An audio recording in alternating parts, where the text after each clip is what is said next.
flag of the United States of America, republic, nation.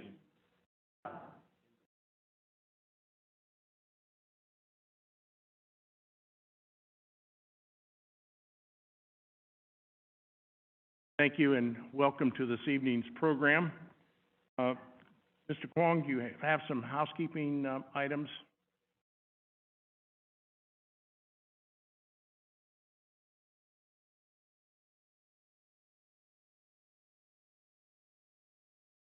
Director, just to give you some housekeeping instructions here.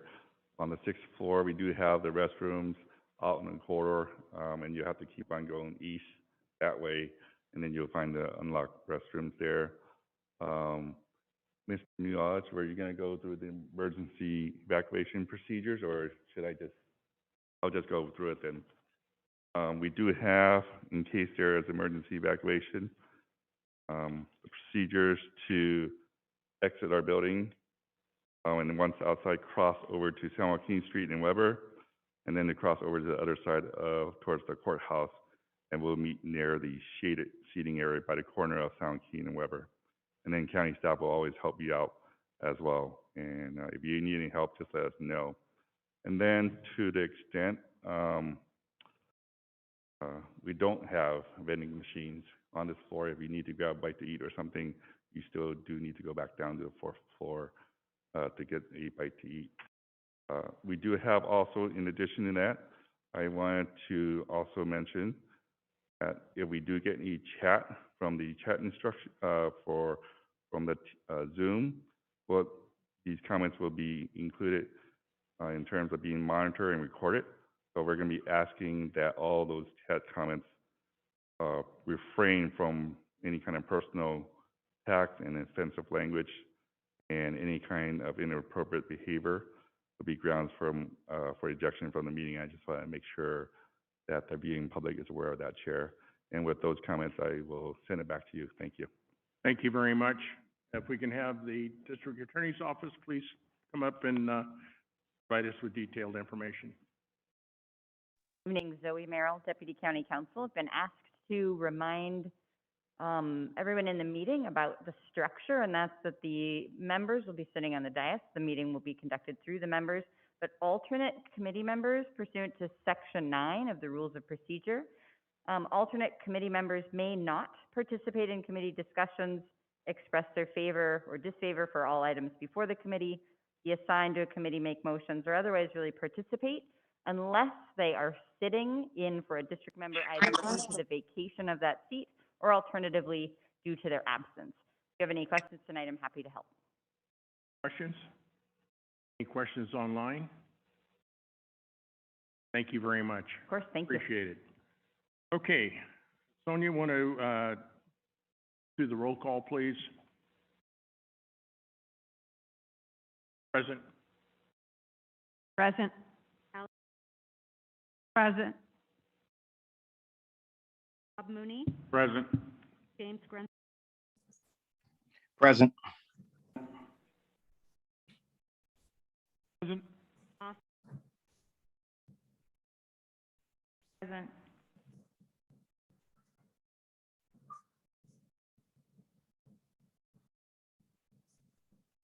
White, Was that Steve White? I'm sorry, I couldn't.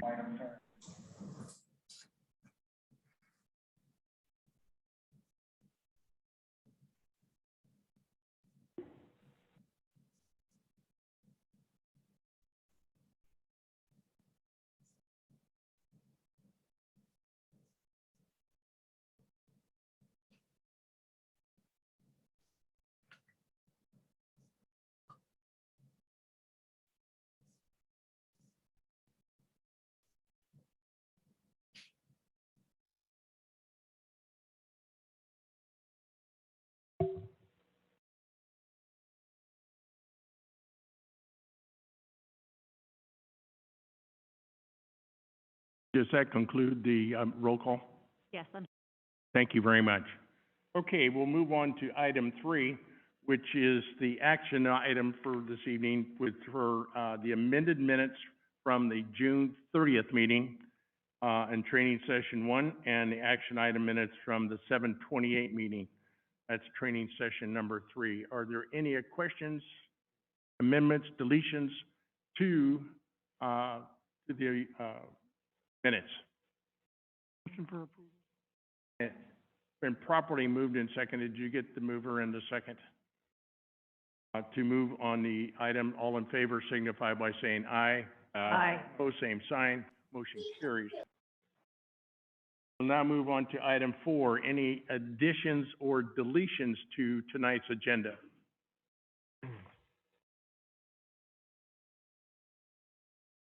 Dave, you will let me know if someone is online that ask for anything. Okay, seeing none, we'll move on to public comments. Mr. Fowler? Yes, Chair. So I'll provide a summary of the comments and requests sent to the redistricting email account. Specifically, we had an email communication from Pam Iback to Robert Martin, a District 4 Community of Interest, Ag Protection and Development, Ag Growth and Expansion. We also had solicitations to provide services to the City of Stockton. We had allegations of illegal activities, including property taken illegally, vehicle towed illegally, among other allegations. We received an email from Jose Eduardo Chavez, field team lead for the Central California region at the California Citizens Redistricting Commission, offering to answer any questions or conduct a presentation. And finally, we had a request sent on August 15th from Monica Miranda, Director of Policy for the Stockton Younger Women's Task Force, to have a supervisorial redistricting presentation conducted for their membership. That concludes the comments. Chair. Thank you, Mr. Fowler. I have had the opportunity to speak with Ms. Ibeck. She will take over this responsibility and visit visit to the Stockton Younger Women Task Force and make that presentation. Very much for taking on that responsibility. My pleasure. Okay.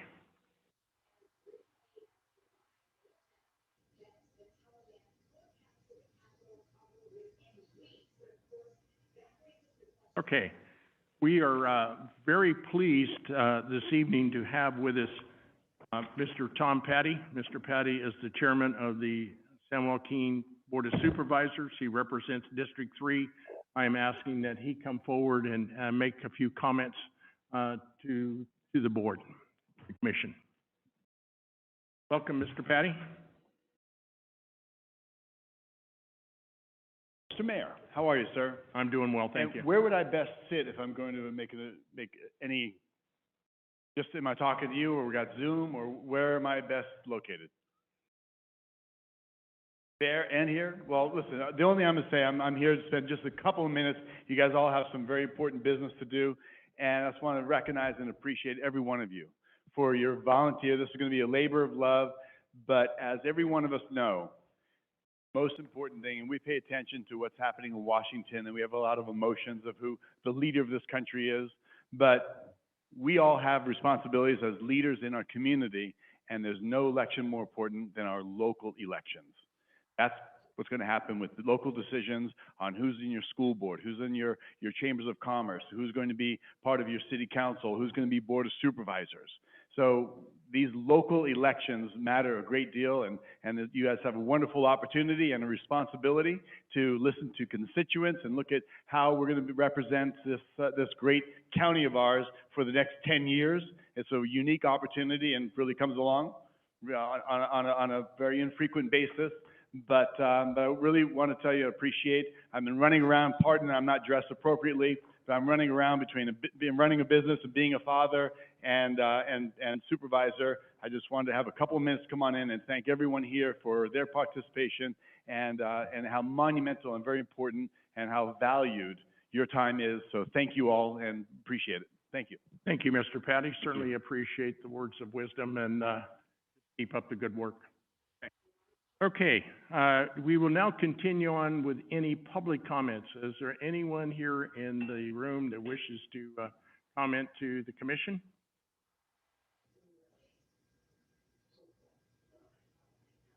Seeing none, do we have anyone online? No comments online. Thank you very much. Okay, moving on to item 6, the RAC member disclosures. Is there any disclosures that one needs to make this evening? Okay. Moving on to item number 7, any community contacts? Anyone been contacted?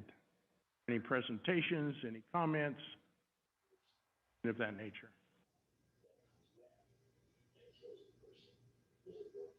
Seeing none? And nothing online, correct? Thank you. All right, we'll now move on to item 8, the RAC outreach presentation of Ms. Liz Stitt, who is with the Redistricting Partners. And then she's going to go through items 8 and 9, the RAC outreach presentation and the district RE demonstration video. Stitt? Hi, yeah, thanks for having me here tonight. Perfect, awesome. Well, I want to take this opportunity to welcome the public to the first outreach workshop for San Joaquin County. We cannot do this without public input, so I want to thank everyone who is playing from home and in the audience tonight. And we hope that you'll be submitting your forms either online or in person here today, and I will go through all of that in this presentation. So on the agenda tonight, we will talk about the basics of redistricting and redistricting principles. We'll get into what a community of interest is, why it's important, and why it's important to all of us. And we'll talk about the mapping tool that the county will be using throughout the process, District R. And we'll talk about public testimony, how you can best give your own public testimony on your communities of interest. And then we'll wrap it up on the public hearing schedule. So this is the first of 3, I believe. So there will be many more opportunities to come. So let's start off with what is redistricting. So like the slide says, redistricting is the process of adjusting district lines every 10 years after the release of the census. So folks are often well familiar with congressional redistricting or assembly and Senate, California Senate seats. But local jurisdictions, cities, counties, special districts, they have to redistrict as well, rebalance their districts. So just like San Joaquin County did in 2011, we're going to go through it all over again. And beyond creating districts of equal population, redistricting also serves to empower local communities and preserve voting rights. So it's pretty cool if you ask me. So the structure that San Joaquin County is using is a redistricting advisory committee. So this is a board-appointed 10-member redistricting advisory committee that will assist them in conducting community outreach and recommend district maps based on the outreach given by the public. So the goals of this RAC include conducting community outreach workshops like the one today and in the future, identify communities of interest from public input, create a set of draft maps based upon the public input, and recommend one district map to the Board of Supervisors. So the timeline that we're looking at, we are in the beginning phase, as you can see. So today is the first outreach workshop, and then the next phase will be community meetings. That should be around the time we get our final census data. And then around October, there will be draft maps that the RAC will be presenting to the public. And then it will be finalized December 7th when everything is due. And the public will be a part of this every step of the way. And so there are some guidelines that the map drafters will have to follow, and that includes the traditional redistricting principles. So these are here to prevent gerrymanders, make sure that things are fair and transparent. And this is a ranked set of criteria for the map drafters to use. So first and foremost, the districts have to be relatively equal in size, and that is equal in people, not citizens. The next criteria is it has to be contiguous, so districts not hop or jump. For those of you who are not super familiar with redistricting, this is a word that you're really only going to hear in this realm. So basically it means if you can draw your district with one line, then it is contiguous. You're not jumping and making an island and calling it one district. The next one is maintain communities of interest. We'll get more into what a community of interest is, but real quickly, a definition is a community of interest is a neighborhood, a community or group of people who have common policy concerns and would benefit from being maintained in a single district. The next criteria is follow city, county, local government lines when practicable. And finally, keep districts compact. And so let's go back to what a community of interest is. So I already talked a little bit about it, how it's a group of similarly minded people who would benefit from being put in a district together. Another way of understanding a community of interest is that it is simply a way for a community to tell its own stories about what bonds neighbors have, what makes their community unique when compared to their surrounding communities. And it's important to note that these communities of interest really can only be defined by the people who live in them. So people like me, I cannot tell you all what your community of interest is. So another way of thinking about what a community of interest is it's the building blocks of legislative districts. So it could include ethnic and language minorities, minority groups. This definition is supposed to be subjective and open-ended to be as inclusive as possible. So if you can make the argument that your community is a community of interest, then it likely is. And under the Federal Voting Rights Act, there are protected communities, including Latinos, Asians, African Americans, but I do want to point out that while communities of interest may include race, it cannot be the predominant factor in drawing boundaries. So this slide shows you how diverse community of interest can be, and this is a limited list. So we have historical communities, tourism areas, media markets, neighborhoods, economic opportunity zones. So again, if you can make the argument that it's a community of interest, it probably is, unless it's one of these three things. So under the Fair Maps Act, it explicitly prohibits these groups from being considered as a community of interest, and those groups are political party affiliation, incumbents, political candidates, and that is there to prevent political and incumbent gerrymandering. So again, trying to keep the process fair and transparent. And then the next part is not under the Fair Maps Act, but just practically, it's really difficult to draw these. So groups of similarly minded people who do not share a similar location or communities of interest that are county-wide. So when we draw maps,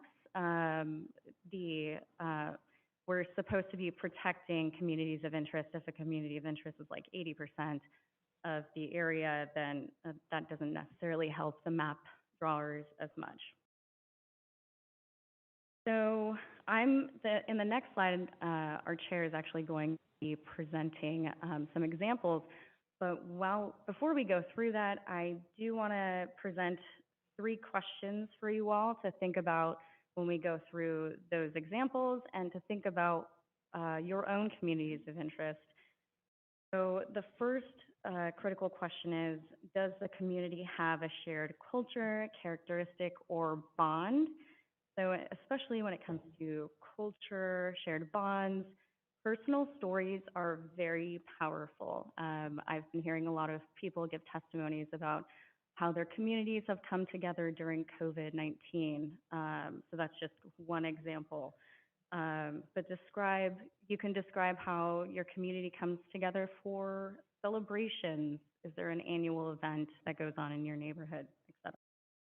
The next question to think about is, can the community be mapped? Is it geographic in nature? What are the boundaries of your community? This is particularly helpful for the people who are drafting the maps. And then what is the community's relationship with the county, and how is this community impacted by its policy decisions? So I'm going to go ahead and let the chair go through the next few slides. Thank you. So, is this a community of interest? A group of renters who live in downtown Stockton testifies to the county redistricting committee. And what should be considered a community of interest? Yes, this group can easily be mapped in a district, and they can share the common policy of interest, which can be addressed through legislation or public services. Is this community of interest? Historically recognized town dating back to the late 1800s, and now has a minimal population within the lines of the county. Should the county's redistricting committee prioritize this historical town when drawing their maps? Yes. Answer: historical communities are recognized as a community of interest and should be considered in drawing maps. A group of almond and walnut farmers are concentrated in a rural, unincorporated area of the county, focused on ensuring they have enough water for their orchards. Would their committee consider this a community of interest? This one has specific interest to me because being an agricultural person, and certainly water is the all important thing, and no one considers water important until they turn their faucet on and water's no longer there. So the answer is yes. This is a group of people in a shared geographic location who have similar needs for the public services.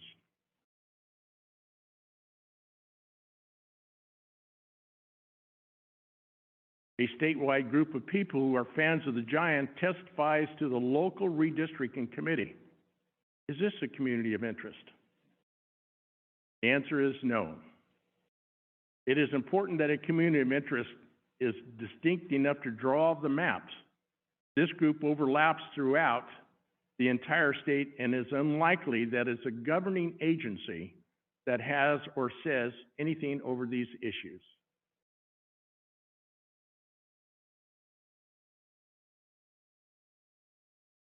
And I think it's back to you. Is there any questions? And of course, if I'm going to provide an answer, I'm going to go back to the people who are professionals. And we can definitely take questions at the end of this entire thing. Thank you, as Ms. well. Stint. Yeah, thank you.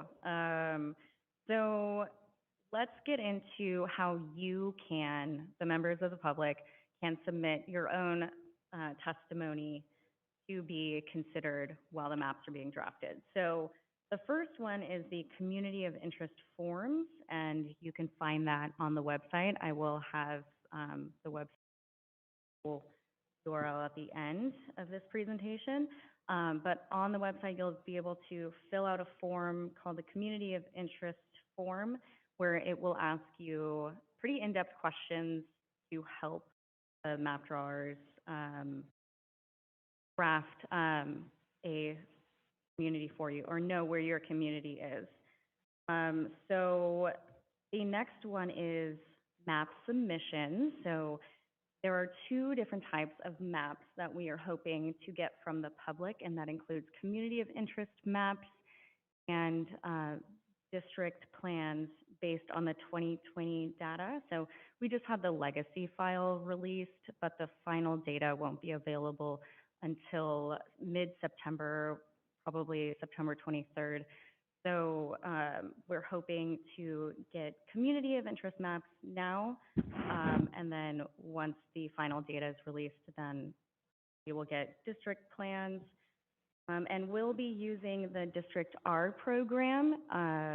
We'll go through a presentation shortly after this, but a fairly easy to use, user-friendly way to submit your maps online. And then, of course, if you're in person, we have these wonderful maps. We call them placemats because the owner of the firm, he used to use, 10 years ago, he had these maps, and his daughter, who was a toddler at the time, would use them while she was eating. So we have these placemats where you can draw your community of interest in Stockton, and if you look at the back of it, it has the entire county.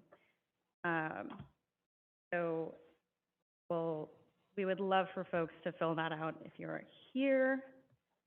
And then here is the timeline. So obviously today is the first workshop. The next one will be September 15th, and the last one will be September 29th. So we will be presenting the same presentation at the next two as well. So we welcome anyone to come back, get a refresher, ask questions if you would like, and hopefully bring friends and family members as well. And then we'll start getting into the RAC meetings on draft maps. And again, the public is encouraged to come and give their opinion on the draft maps as well.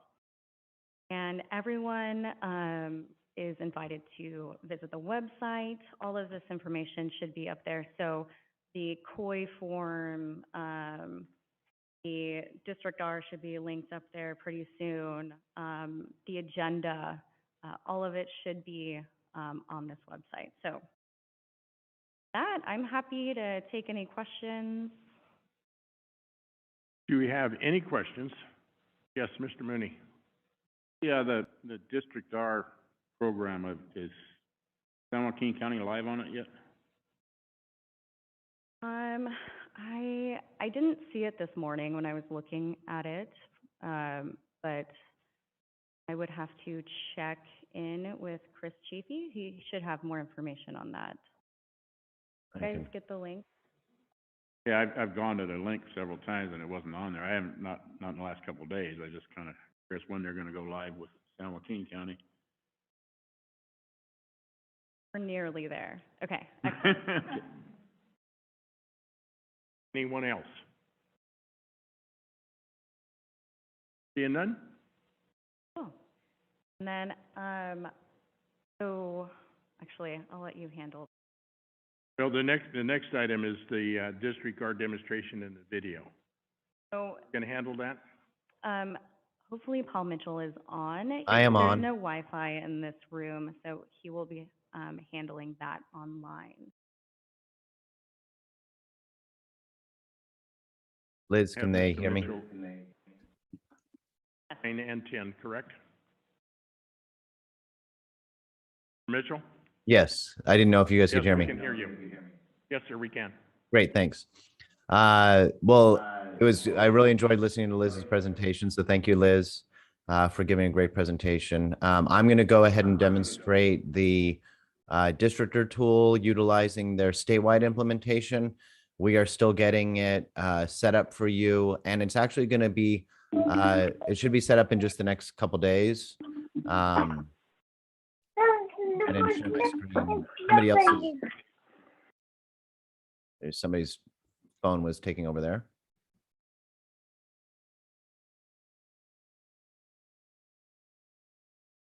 So if everybody can see the screen here, this is the Districtor site and how it's going to look in your implementation as well. You're going to have the ability at first to do the draw communities option, then eventually the ability to draw districts as well. There are different functions because drawing communities is more about identifying that community of interest, as Liz was going through. Where are the almond growers and walnut growers? Where are the downtown renter areas? And for people to be able to identify those. And then when the data's all in and it's ready to start drawing lines, then drawing districts. And we'll work with your staff we'll continue to work with your staff on when we're going to be uploading the data for the drawing districts piece, but the drawing communities piece should be updated, be up there pretty quick. The way that this tool works is it's really kind of user friendly. It's really lightweight to allow you to draw your community of interest. And if I am to use the tool, I have the ability here to create a community, and I can name that community. I can describe the community with what this community does. And I can fix my typos right in there. And if I now want to go ahead and draw it, I can come out and I can draw my community with this really simple paintbrush tool. This paintbrush tool allows you to grab areas and you can make it really small, like a narrow paintbrush, or you can make it really wide, like a big paintbrush. And when you do it, you can draw an area just like this to create a community of interest. And when you've done that and saved it as something, then you can go ahead and create a new area. You could create multiple areas. Somebody might be an agricultural community of interest, but they might also have a shared community of interest where they where they go to work and their kids go to school. So they might have a second community and want to name that as well. There's even the ability sometimes that communities might overlap.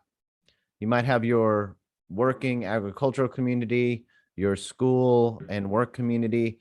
Then you might also have, a bigger area. You might say, well, my actual community of interest also includes most of Stockton because, I work at the Stockton Boys and Girls Club and I'm interested in keeping Stockton as one district. I want to make sure that Stockton has a voice in this county supervisor. So I want to keep this area together. And you could describe that. So you have the ability to create little areas, big areas, or even overlapping areas in the tool. When you've done that, you can go ahead and save it, and it creates this URL. That URL is something that you can actually send to a friend. You can send email into the redistricting and have this become part of public testimony. When we have the site made up for the county, it's actually going to allow you to also submit that plan and to save it so it goes into a gallery of maps that the public has submitted. And those maps, we'll pull those down and provide those back to the redistricting body to get this process of going from the community of interest testimony to actual final or actual draft maps. So this process is going to be trying to seek that community of interest in a with the physical shapes of these areas, where the community of interest forms will be more descriptions of areas. And then thirdly, you'll have people calling in or showing up at meetings to verbally describe their communities of interest. And they're all equally important as parts of the process. And then, like I said, eventually we'll have it set up so that you'll have the drawing districts tool as well. And the drawing districts tool is the same kind of functionality where you can go into an area and draw. But when you draw in this tool, it's actually counting up the populations. So right now it's trying to draw a congressional district, I think. So it'll draw up the populations, and then you can go to the next district and draw up the populations of that district. And this tool is more for actually drawing potential districts for a, city council redistricting, county supervisors, or for congressional legislative redistricting. So the tool in this way doesn't allow you to overlap areas. If I go into an area, it's just going to replace instead of overlapping like the community of interest tool did.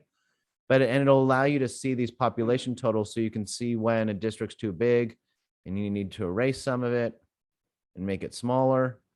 Or it'll also allow you to see information about that district with its population and allow you to see additional things like county boundaries. It'll allow you to see things like the ethnicity of the population. and all these extra factors that will become part of how people think about districts and what they want to draw. So all of this stuff is meant to be used by the public. So it's really trying to stay pretty user-friendly and simple. But insofar as, you know, all these districting tools go, this districtor program really is the one that, you know, most people can use easily. And that's one of the reasons why we've really encouraged it for a lot of agencies to use in their districting process. So we're going to have a video as well that we're making as soon as your San Joaquin districtor implementation goes up. We're going to finish that video and get it to you, and it'll have Sophia Garcia on our staff going through a presentation of how to use the software and showing some of these tools. And so with that, I'll go back and happy to answer any questions. Do we have any questions for Mr. Mitchell?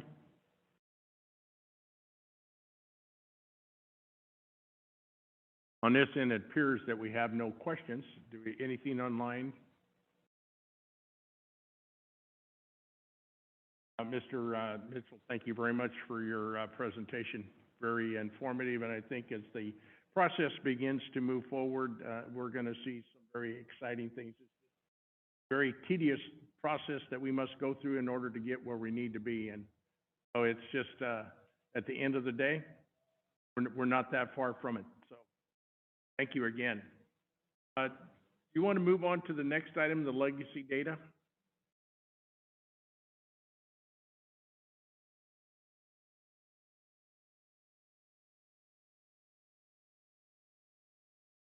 Oh, are we going to discuss the draft, the early census data that was released?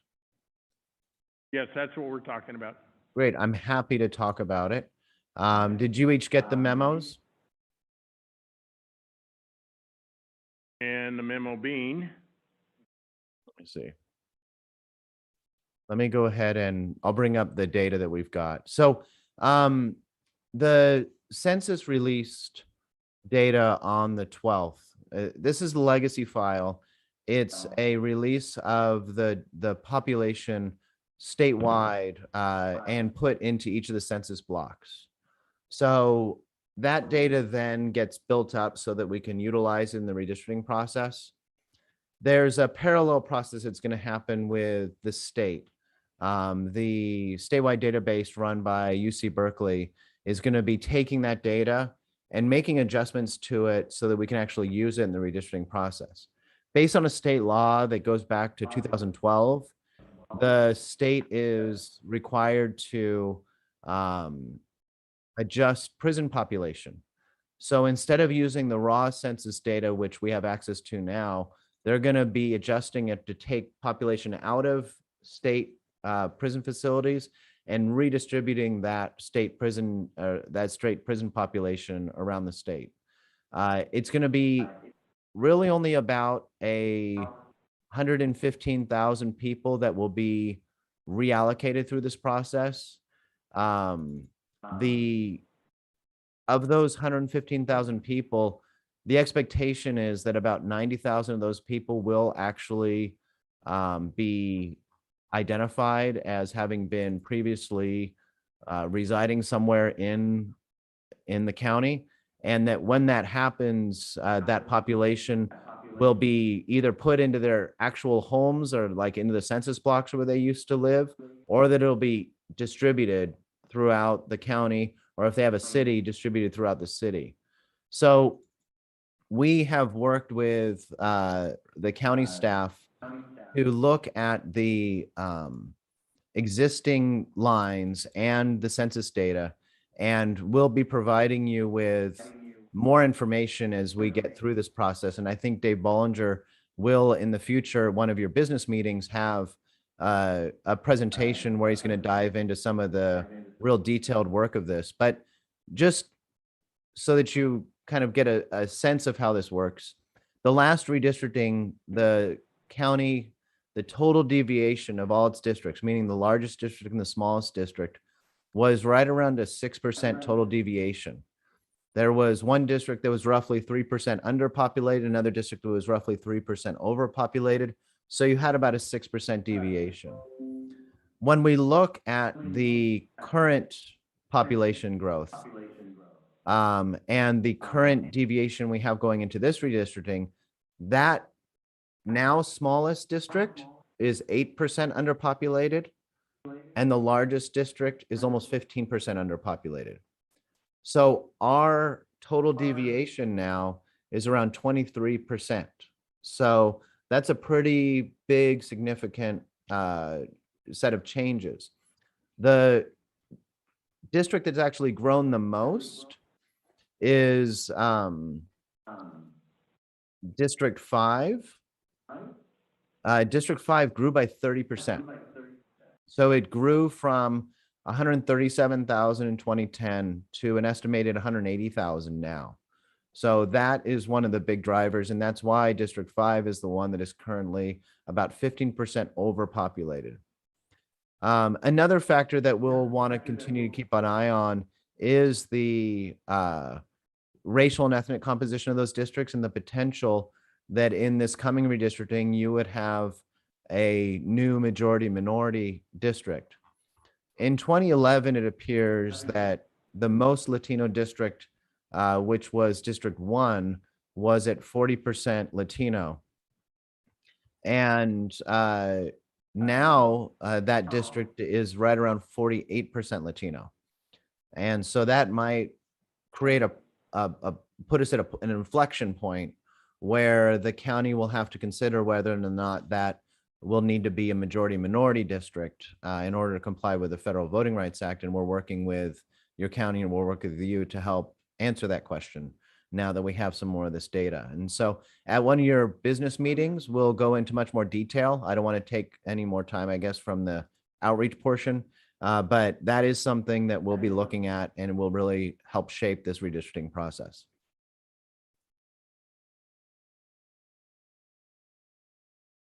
Are there any questions for Mr. Mitchell at this time?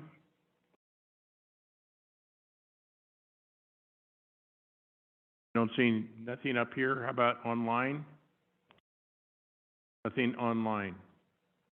Mr. Mitchell, do you have any other comments at this point in time? No, I think that's it. I'm happy to be here as a resource to you. I'll be staying on even if I turn my camera off so I can hear the rest of the hearing. Thank you. Thank you. Do we have any other items? Okay. Right along this evening. Item 11 is the public comment. It's very important as we continue forward that we're going to encourage the public to participate in every shape or form that they can provide detailed information that they look at, which is important to you in your area, that you can provide to the commission and to those that are providing or getting all the information that we can get together.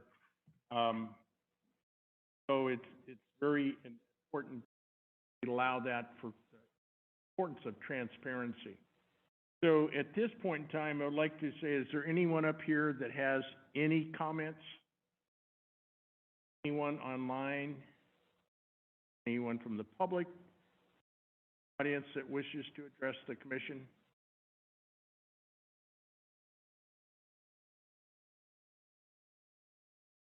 Any committee members have any comments?